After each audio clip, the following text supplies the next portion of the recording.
STU Taliparamba മേഖലാ കമ്മിറ്റിയുടെ നേതൃത്വത്തിൽ സാർവലോക തൊഴിലാളി ദിനം ആചരിച്ചു. മാർക്കറ്റ് പരിസരത്ത് നിന്ന് ആരംഭിച്ച റാലി ടൗൺ ചുറ്റി ടാക്സി സ്റ്റാൻഡിന് സമീപം സമാപിച്ചു. മുസ്ലിം ലീഗ് ജില്ലാ vice president advocate S. Muhammad ഉദ്ഘാടനം ചെയ്തു. C. ഉമ്മർ അധ്യക്ഷത വഹിച്ചു. Advocate Koottukkan Moidu, AP Ibrahim, Ismail Ichutty, AP Rasheed, Bathali Musthafa എന്നിവർ സംസാരിച്ചു.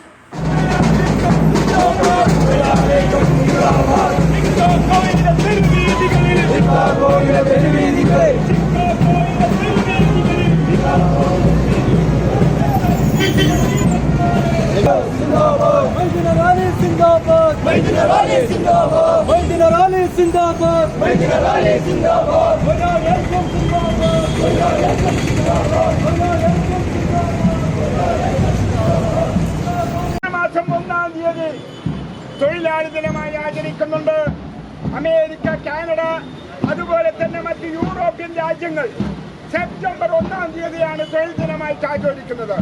എന്നാൽ ഇന്ത്യ അടക്കമുള്ള രാജ്യങ്ങൾ മെയ് ദിനം മെയ് 1-ന് തന്നെയാണ് ആഘോഷിക്കുന്നത്. ഇന്ത്യയിൽ മെയ് ദിനം ആഘോഷിക്കാൻ തുടങ്ങിയത് 1923 മുതൽ മെയ് ദിനം നമുക്കിവിടെ ആഘോഷിക്കാൻ, ഇന്ത്യയിൽ മെയ് ദിനം ആഘോഷിക്കാൻ തുടങ്ങിയത്. വിദേശ പഠനമാണോ നിങ്ങളുടെ ലക്ഷ്യം? എങ്കിൽ എഡ്വിങ്സ് തന്നെയാണ് നിങ്ങളുടെ ഏറ്റവും മികച്ച choice. Edwings, Kerala's favourite study abroad consultant.